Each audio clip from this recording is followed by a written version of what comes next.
Selamat datang di Novella Channel. Terima kasih sudah mampir di Novella Channel. Bantu untuk klik tombol subscribe dan like untuk berkembangnya channel ini.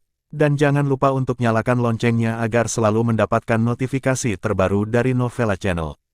Silahkan menikmati cerita novel favorit Anda. Mari kita lanjutkan kembali kisah novel Nathan Lewis, Kultivator Sang Dewi. Episode 164, bersama Novella Channel. Selamat mendengarkan. Masih bersama Novella Channel, mari kita lanjutkan. Jeanan Ren benar-benar tercengang, tetapi pada saat ini, wajah Ibu Gianluca pucat, tanpa bekas darah. Memutar kepalanya perlahan, Jeanan Ren menatap istrinya dan berkata, "Susan, katakan padaku, apa yang terjadi?" "Apa yang terjadi?" Dia saling mencintai dengan istrinya dan tidak pernah bertengkar. Bahkan jika istrinya kehilangan kakinya dalam kecelakaan mobil, dia tidak pernah berpikir untuk meninggalkannya. Dia tidak dapat membayangkan bahwa ketulusannya akan ditukar dengan pengkhianatan. Istri Jeanan Ren menangis. Katakan padaku apa yang terjadi." Mata Jeanan Ren merah pada saat itu, seperti binatang buas, dengan putus asa mengguncang bahu istrinya. Biasanya, dia tidak akan pernah memperlakukan istrinya seperti ini, tapi saat ini, dia tidak bisa mengendalikan dirinya. Istri Jeanan Ren menangis dengan sedihnya, dan perlahan berkata, "Dia benar, dia memang bukan anak kandungmu. Aku minta maaf untuk keluarga Ren." Mendengar penjelasan dari istrinya, Jeanan Xian tidak bisa bertahan lebih lama lagi, dan duduk di tanah. Seluruhnya menjadi tumpul, dan matanya penuh dengan ketidakpercayaan. Mengapa? Aku sangat baik padamu. Mengapa?" Jeanan Ren tidak mengerti mengapa dia memberikan cinta terbaik kepada istrinya dan mengapa istrinya mengkhianatinya. Melihat penampilan suaminya, istri Jeanan Ren menangis lebih sedih. "Maaf, saya tidak mengkhianati Anda. Itu adalah teman baik Anda, Sun Kai. Anda minum terlalu banyak di rumah hari itu. Dia mengambil kesempatan untuk meniduriku. Aku melawan. Aku berteriak, tetapi kamu sangat mabuk sehingga kamu pingsan, dan dia berhasil pada akhirnya. Aku takut kehilanganmu, jadi aku tidak berani memberitahumu. Kemudian aku mengetahui bahwa aku hamil. Aku ingin membunuh anak itu, tetapi Anda mengetahui bahwa saya hamil. Seluruh keluarga merawat saya dengan segala cara yang mungkin, sehingga saya tidak memiliki kesempatan untuk menghancurkan benih jahat ini. Maaf, aku salah, seharusnya aku memberitahumu saat itu. Begitu banyak hal yang tidak akan terjadi sekarang, aku benar-benar salah." Istri Jeanan Ren dengan putus asa meminta maaf dan mengakui kesalahannya. Jeanan Ren tercengang, seperti kayu, duduk tak bergerak di tanah. Sekarang dia akhirnya mengerti mengapa istrinya menghalangi dia untuk menyerahkan harta keluarga Ren kepada Gianluca. Ternyata dia tahu bahwa Gianluca bukan sama sekali daging dan darah keluarga. Tiba-tiba, mata Jeanan Ren melebar dan dia pingsan. "Suami!" Melihat ini, istri Jeanan Ren berteriak sedih, dan akhirnya pingsan. Melihat hal ini, Simio Saren bergegas maju untuk memeriksa, dan menemukan bahwa keduanya hanya kehabisan napas, dan tidak ada masalah serius, jadi dia lega. Ketika Nathan Lewis mendengar tentang urusan keluarga Ren, dia juga merasa malu. Keluarga yang bahagia dan penuh kasih mungkin akan hancur mulai sekarang. Ketika Gianluca melihat orang tuanya pingsan, bukannya cemas sama sekali, dia tertawa dan berkata, "Mati, kalian semua pergi mati. Hanya dengan cara ini, semua yang ada di keluarga Ren akan menjadi milikku." Gianluca jatuh ke dalam jebakan, menjadi gila, dan berkata kepada Marcel Navarro, "Marcel, bunuh semua orang di sini, selama saya mendapatkan properti keluarga Ren, saya akan memenuhi semua yang saya janjikan kepada Anda." Keluarga Ren memiliki banyak harta yang digali dari makam kuno, apapun yang kamu suka, ambil apapun yang kamu mau. Mata Gianluca penuh dengan niat membunuh, dia ingin membunuh semua orang di sini, sehingga tidak ada yang tahu identitas aslinya, dan tidak ada yang menghentikannya untuk mewarisi milik keluarga. "Tidak masalah." Marcel Navarro memiliki senyum kejam di wajahnya, dan dengan lambaian tangannya, pintu villa tertutup rapat.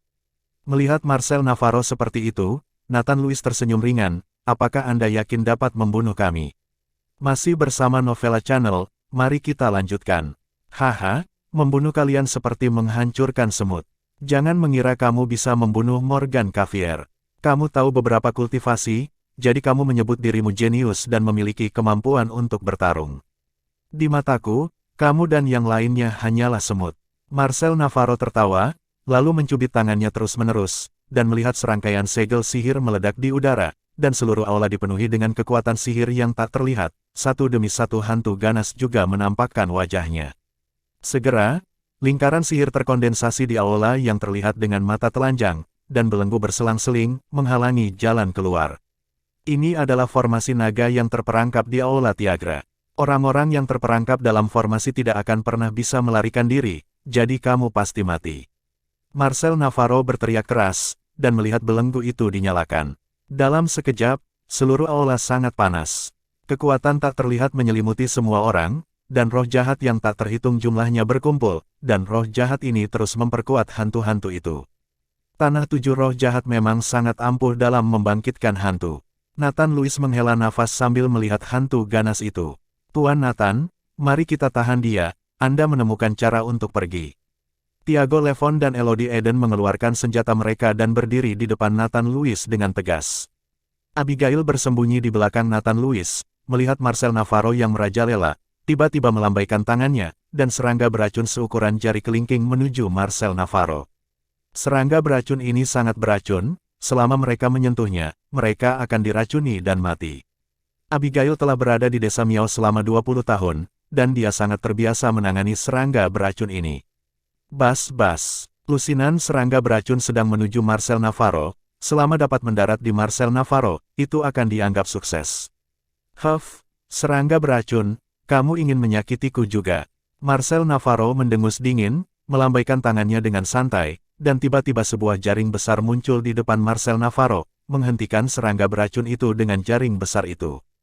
Segera setelah itu, api langsung menyala di jaring besar, dan serangga beracun terbakar sampai mati setelah menyentuh api, dan jatuh ke tanah. Setelah membunuh serangga beracun itu, jaring besar di depan Marcel Navarro juga menghilang. Dalam formasi naga yang terperangkap, aku adalah masternya, jadi kamu tidak perlu menyia-nyiakan usahamu, kata Marcel Navarro dengan wajah bangga melihat mayat serangga beracun di seluruh tanah. Melihat serangga beracun yang mati, Abigail merasa sangat tertekan. Ini dipelihara dengan hati-hati olehnya, dan sekarang mereka semua mati, dan Abigail juga telah meninggalkan desa Miao. Dia khawatir serangga beracun ini tidak akan pernah ditemukan lagi. Tiago Levon dan Elodie Eden saling memandang, dan mereka tiba-tiba menyerang Marcel Navarro. Tiago Levon memegang pedang berkepala harimau di tangannya, sementara Elodie Eden memegang belati di tangannya. Keduanya memiliki kekuatan master, dan mereka sangat cepat. Mereka ingin menaklukkan Marcel Navarro secara mengejutkan. Seorang master, kamu berani lancang di depanku.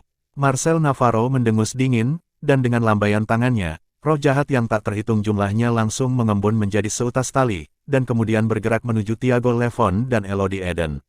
Tali pengikat naga, saya melihat bahwa tali itu seperti ular besar, menjerat Tiago Levon dan Elodie Eden, dan keduanya langsung dikendalikan, dan senjata di tangan mereka jatuh ke tanah.